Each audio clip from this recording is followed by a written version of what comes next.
Nithyananda Paramashivoham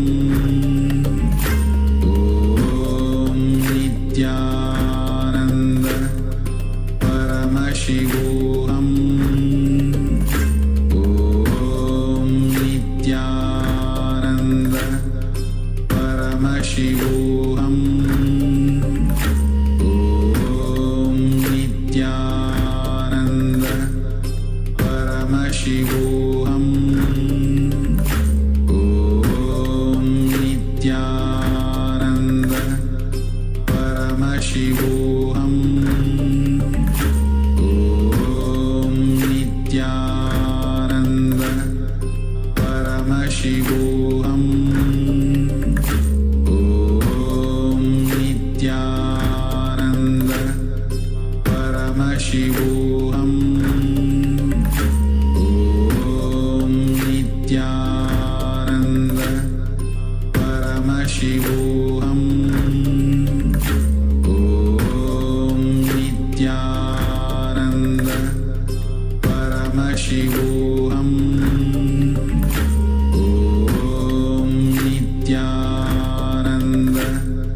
Paramashivoham Om Nithyananda Paramashivoham.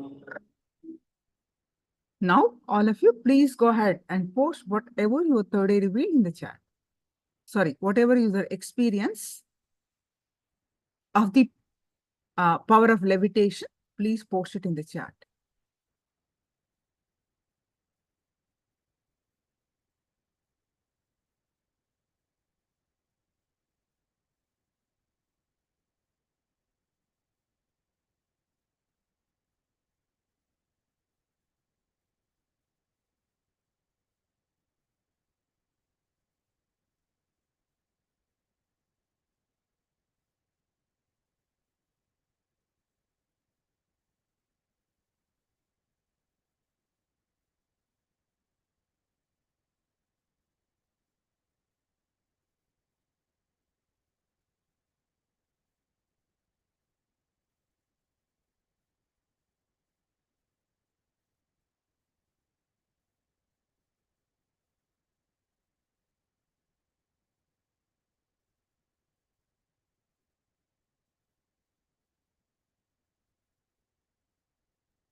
So, Vishwanathan posted, had a shiver with my whole body. Wonderful. That is a manifestation.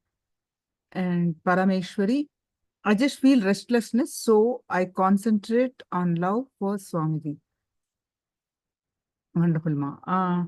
Christina, the body is in empty space. See, Ma, no levitation. See, yet to manifest levitation. See, any body, even feeling heaviness is also manifestation. See, for those of you, Elizabeth and Christina, you need to post yet to manifest. Do not say nothing yet. Okay, it is like Paramashiva exists, right? Divine exists. That means you just need to tune in. You just need to tune in. So you just need to post yet to manifest. Okay, so that's right. The word choices that we give is more important. That's wonderful. In the Gurukul kids, the Gurukul teaches a language called Sat Bhasha. Here in Swamiji taught meaning there is nothing like using no negative language. They use avoid knowing it. They'll say, I don't know. They'll say, they will not say. So the choice of words they use, very, very important. Okay, we'll be learning the power of words. See, you have learned a certain level by when we are learning about the integrity, isn't it? So we're also going to learn more about this. Yes, now let's get back to our session. More cognitions about karma. So how many types of karma are there?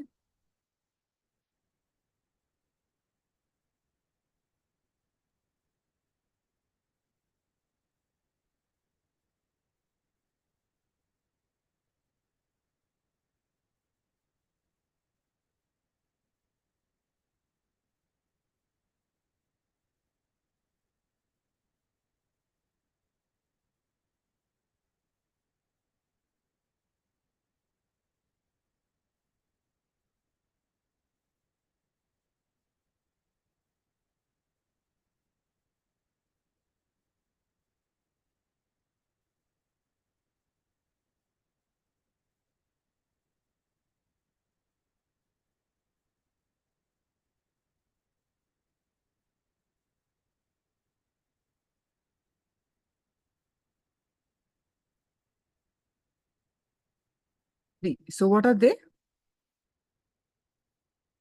What are the types of karma? See, understanding these really help you to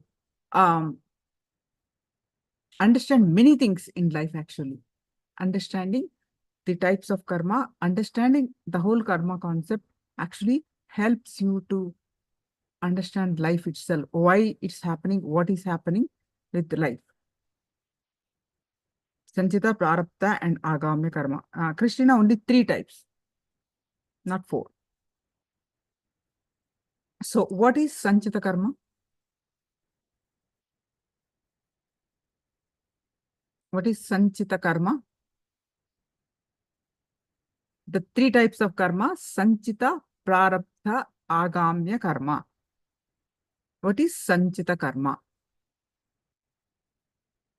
I am asking you a question so that you will internalize and remember this. See, for example, you are praying, you are, trying to get rid of some karma, or, you're working on something, but still, if you think, still, your problem is not solved. So many things get cleared if you understand these concepts. Sanchita is like a bank. Elizabeth, wonderful. Then Sanchita karma is a holding karma before birth. Yeah. So basically, Sanchita is like when you started your evolution. From time immemorial, we don't know when you started your journey, all the lifetimes, whatever is the karma left over, all piled up. Okay. Some are expressing out, but so much piled up. It's like a huge heaps of karma. So heaps and heaps of karma is there. That is sanchita. From the lifetimes that we started. So it's like a, yeah, that bank balance. How much you have, each individual is different. Big bank balance or less balance, but heaps are there for everyone. So reserve, yes, Krishna, that's right. FIR files before birth. Perfect. So, and what is prarabdha?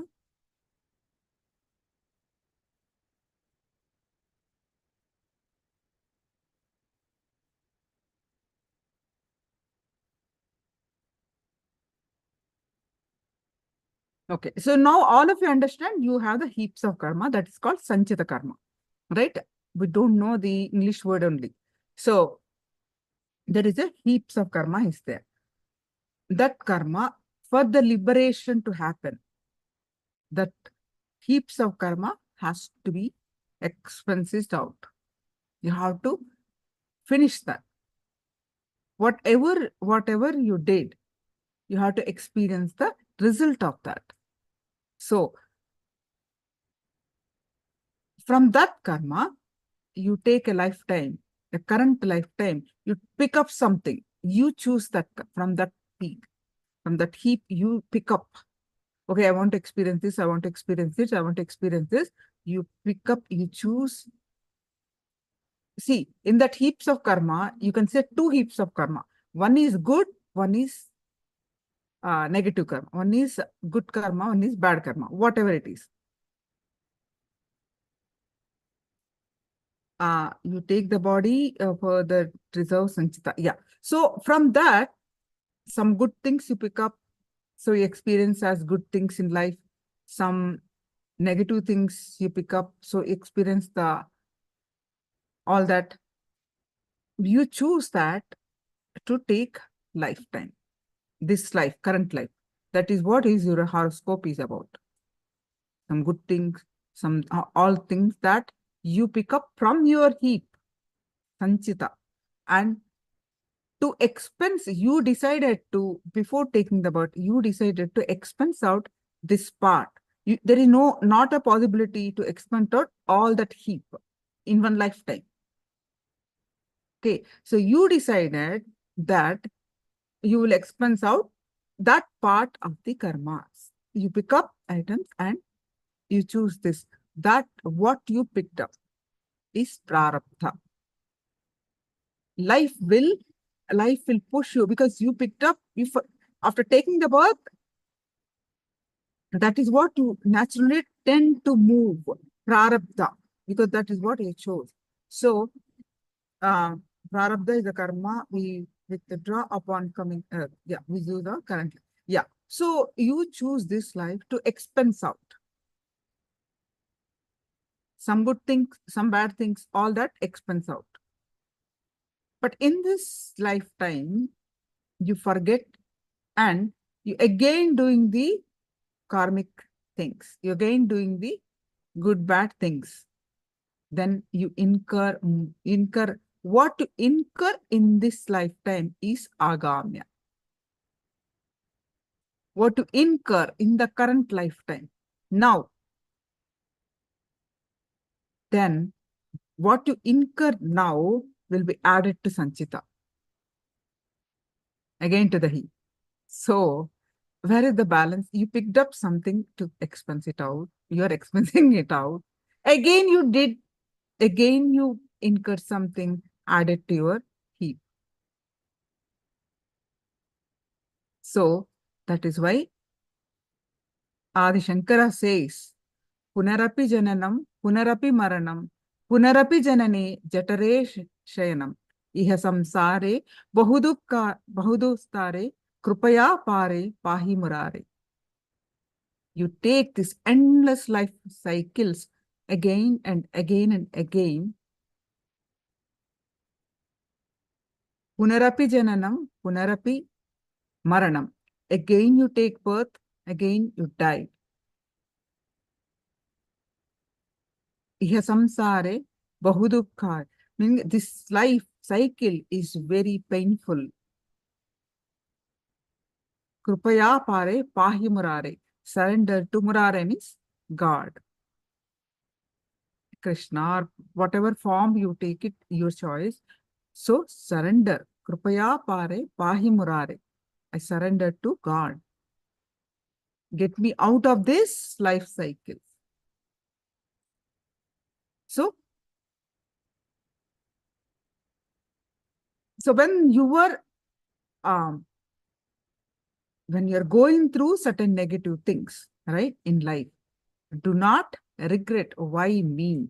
No, it is you chose. You have it. You picked up. You came down to this. You understand? Do not question about what is happening, the difficulty, why me, why God is partial to me. No. Why things are not working out to me. All this that we question, isn't it?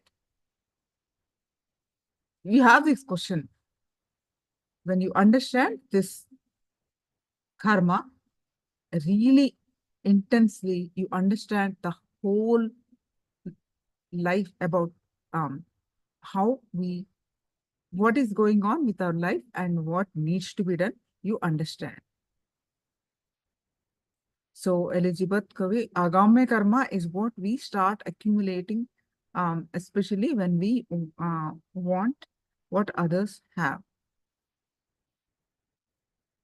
That is one of the reason. That is one of the reason. Yeah. So basically that comes based on our vasana. You understood how we incur karma, right? Yeah. Agamya, the worst karma. It's not like worst karma, ma. Agamya is what to incur now, in this lifetime, currently. If you are very conscious living, your agama will be very, very, very much reduced. You are not adding to the pile. Only expensing out happens. You're not adding to the pile of sanchita. If you live life, agamya is not the worst karma. No. How you get that cognition? I did not say agamya is the worst karma. Agamya is the one you incur now, in this lifetime. But when you're aware, when you're living life consciously, you avoid incurring this agamya karma. Krishnama, you understand what I'm saying? You need to get this concept straight.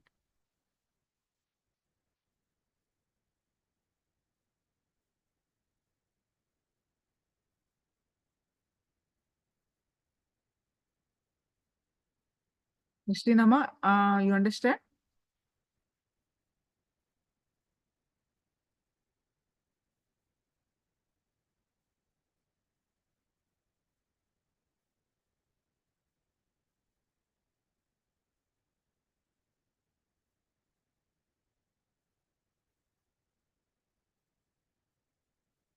Yes.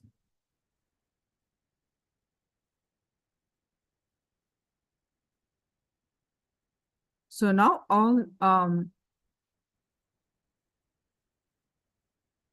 so you're clear about the karma, the types of karmas also.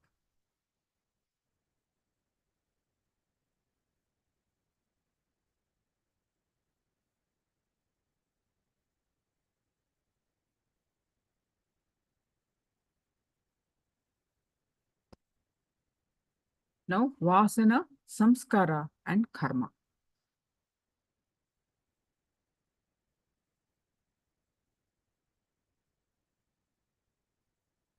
Vasana is the seed of desire. For example, you are walking and you happen to see a dazzling necklace displayed outside of a shop. A desire arises inside you to possess it. This is vasana.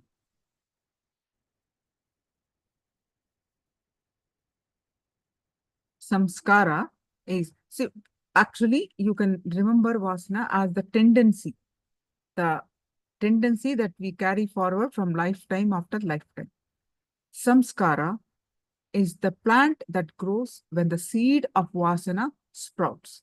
When you see that necklace again and again, the desire to possess it becomes stronger in you.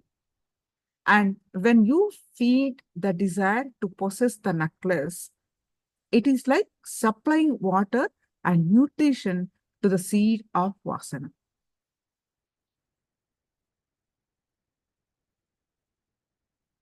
Samskara is English term is pattern. Then the corruption that happens to the inner space is samskara or engraved memories. They are the memories that go and sit in your inner space and pull you to go through the same experience repeatedly.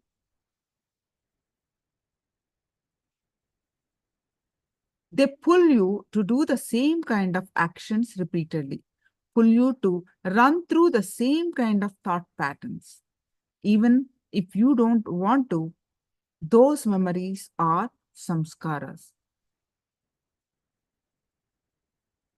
Any samskara that is operating in your conscious or unconscious layer is nothing but hindrance to the fulfillment of your life.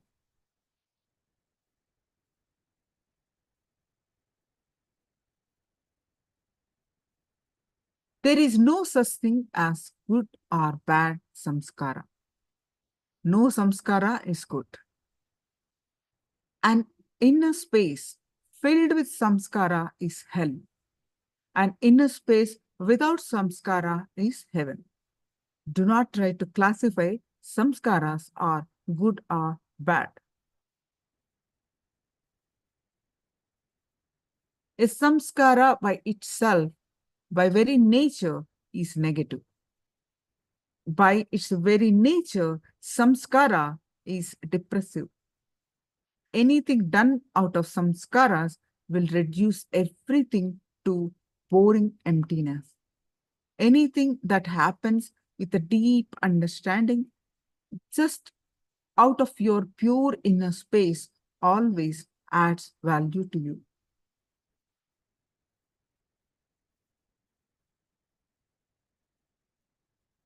Samskaras get strengthened in different ways. There are some samskaras that get strengthened only by action. When you repeat the action,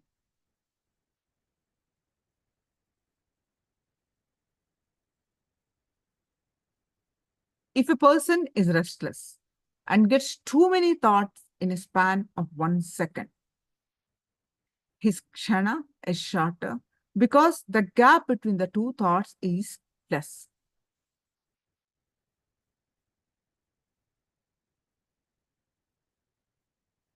There are some samskaras that get strengthened just by receiving information with regard to them. When you receive input from the world about them, there are some other samskaras that need neither action nor information. Just remembrance is enough. They get strengthened. We collect these different levels of samskaras, engraved memories, and store them in our system and expand them. Finally, when driven by the desire, you execute the action and becomes karma. The power of desire drives you into finally buying the necklace. That is the action, the karma. Anything often leaves a samskara, the engraved memory in your being. Anything not lived fully leaves an imprint or samskara in your being, which time and again pulls you, attracts you to travel the same path and fulfill it.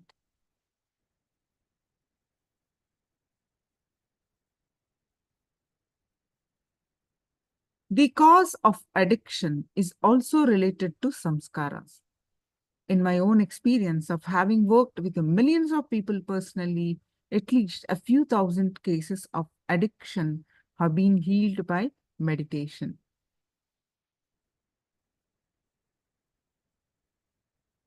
The basic truth about addiction is that you have lived your life vaguely, not fully, or with the not lived whole with your whole being. Unfulfilled desires create a samskara in you, pulling you back to fulfill the desire by re-experiencing the same desire again and again. Any emotion lived intensely simply liberates you of that emotion. Be it anger, fear, desire to eat, or attachment to any object or person. You are liberated fully of anything when you live it fully. If a person keeps going back to a problem time and again, it only means that he or she has not lived out the problem fully.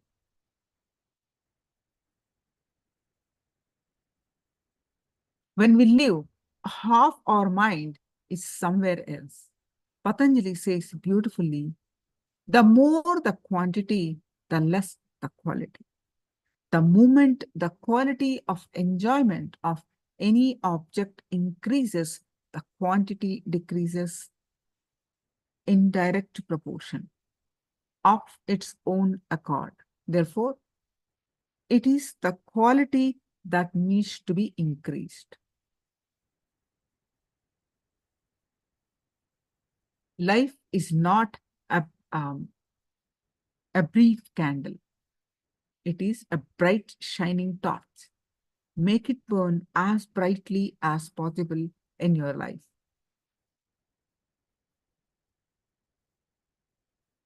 We have 7 energy layers in our body. The first layer is physical body layer that you carry, made out of flesh and blood. The samskaras related to chronic fatigue or tiredness are stored in the physical body. That's why when you try to do some exercise or workout or even simple walking, the first thing the body will bring out is tiredness.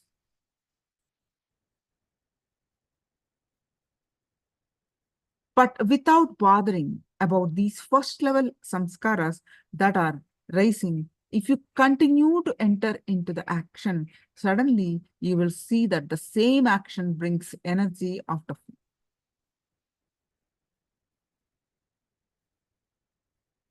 If you start walking, in a few minutes, your mind will suggest 10 times, I am tired. No, it is too much. We did enough. That's enough for today. Tomorrow we can go. We can do. But if you don't bother about the samskaras and just go ahead and within a few minutes, the same action will bring energy. So try now, few minutes, just walk around and jump. Get up. All of you, get up and jump and see how it feels. Notice what is that rising in you. What is the resistance that are coming in you? Swamiji knows. That's why he's telling immediately take action. These are Swamiji's words. He's telling you to just walk around and jump.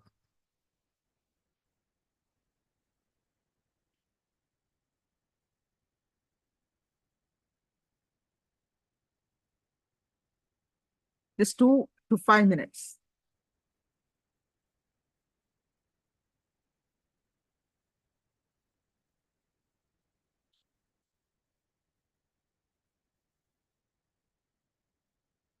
So let me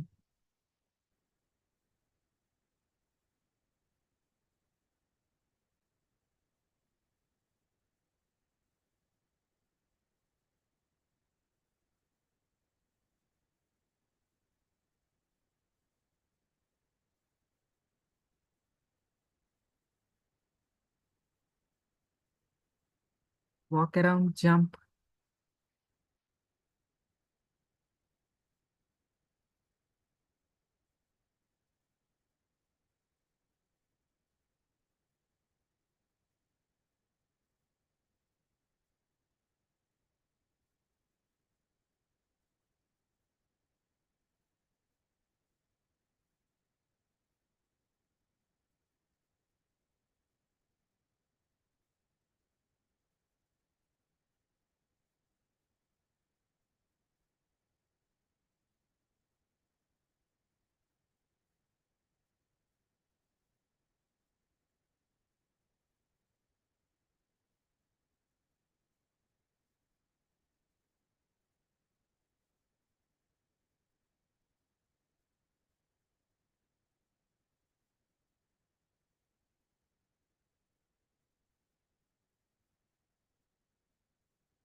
Yes, now come back.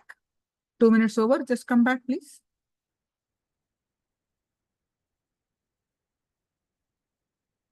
Let's resume our session.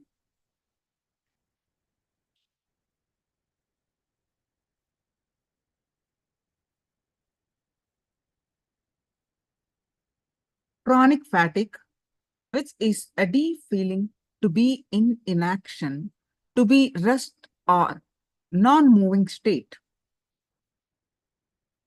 is stored in the physical body layer. I repeat, chronic fatigue, which is a deep feeling to be in inaction, to be in rest or non-moving, is stored in physical body layer. Chronic fatigue is deeply related to the intense craving for rest. Please understand that this intense craving for rest brings diseases that will make you bedridden. Pranic layer and the desire samskaras. The next layer is the prana or breath layer. The samskaras related to desire are stored in this pranic layer, the breathing.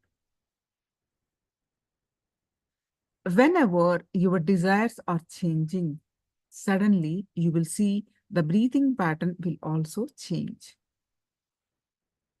For example, if you're caught by strong desire like lust or anger, your breathing pattern will change. You will be chaotic. It will be chaotic. The more you enter into action based on those desires, the stronger these engrams will become. Mental layer and guilt samskaras. The third layer is the mental layer. In the pranic layer, which is the second layer, you store your thoughts about how your life should be. In the mental layer, you store your engrams about your life and shouldn't have been. This layer is built on guilt.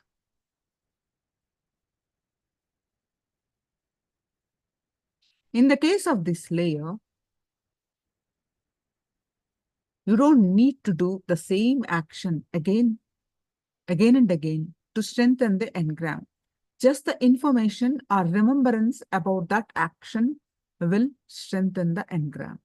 For example, if you have seen some place, or if you are seeing the same person, if you are facing the same situation, immediately those engrams will become strong and they will be awakened.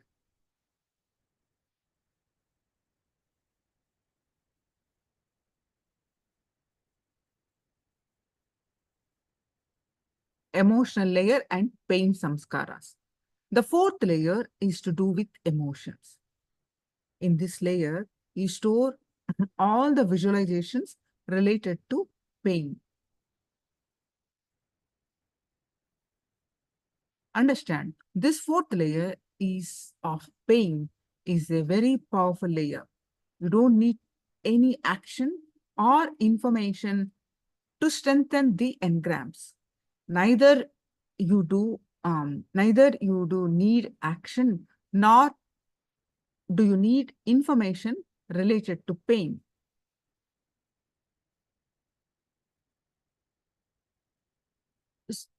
So you don't have to have the same pain again and again. You don't even need to receive information related to that pain. Just the engrams are enough. They can multiply. They can simply expand and multiply. The fifth layer is what you experience in deep sleep. Even though there are engrams in this layer, you can't do anything about them because in the deep sleep, your mind cannot do anything. It is an unconscious layer.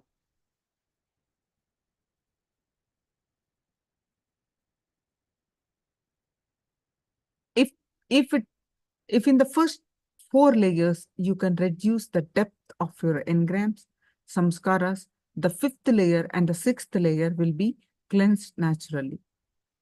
The fifth layer will be cleansed if you clean the first 4 layers. If the fifth layer is cleansed, you will start experiencing the sixth layer more and more. The sixth layer is the meditation layer. We'll be learning about this in the upcoming sessions called Nithyananda's Purana. We're learning about the 7 layers.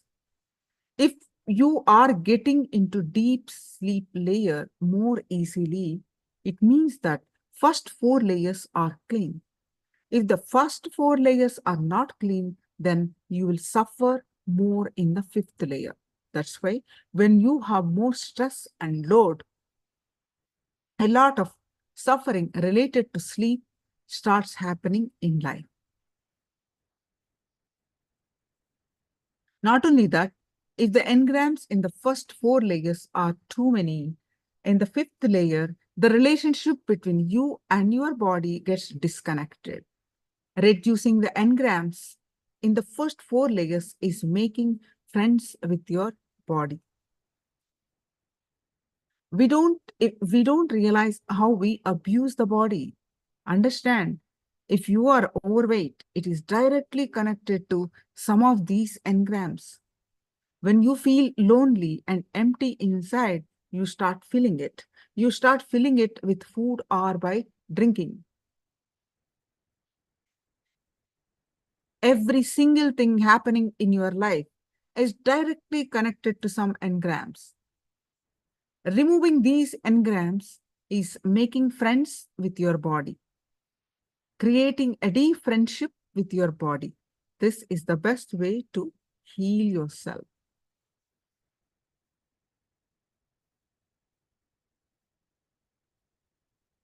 So, write a myth you had about karma and what is the fact, cognition you got now as a post on Facebook. You can post also in the chat. So first post it in the chat. What is the myth? What was you carrying earlier and what did you learn from this session? Please post it in the chat.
Vishwanathan posted, stuck gives karma and karma gives pain and sufferings.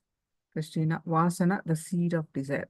Wonderful. So now, before moving into our next segment, we are going to do the power manifestation of levitation. So again, please sit straight with your legs in a lotus posture or cross-legged at least. Recommended position is lotus posture or sit cross-legged. Make sure you don't have anything around you.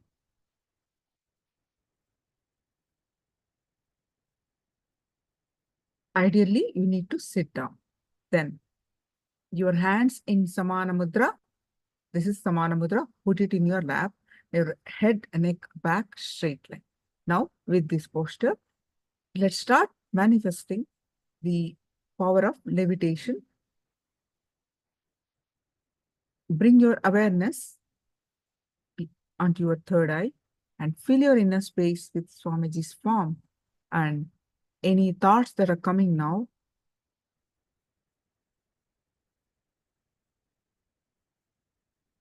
just unclutch.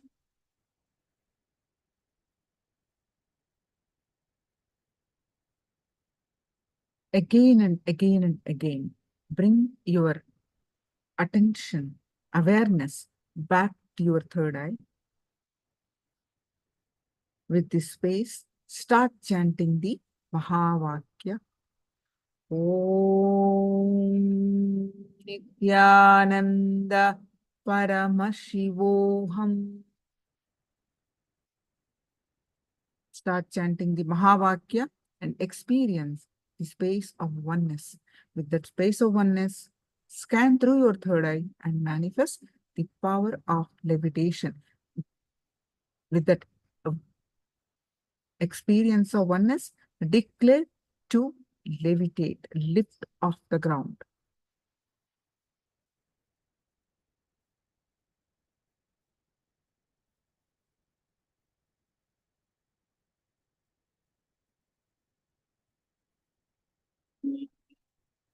Om Nithyananda Paramashivoham.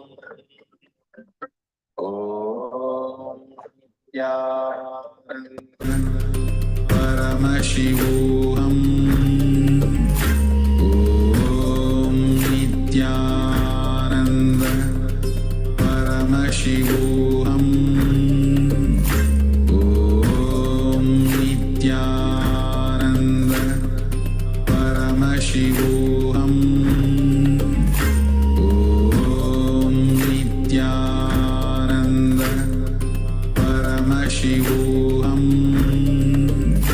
Om Nithyananda Paramashivoham. Om Nithyananda Paramashivoham. Om Nithyananda Paramashivoham. Om Nithyananda Paramashivoham. Om Nithyananda Paramashivoham.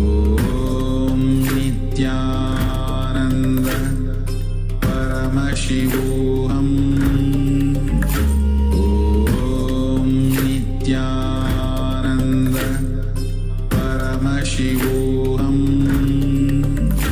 Om Nithyananda Paramashivoham. Om Nithyananda Paramashivoham. Om Nithyananda Paramashivoham.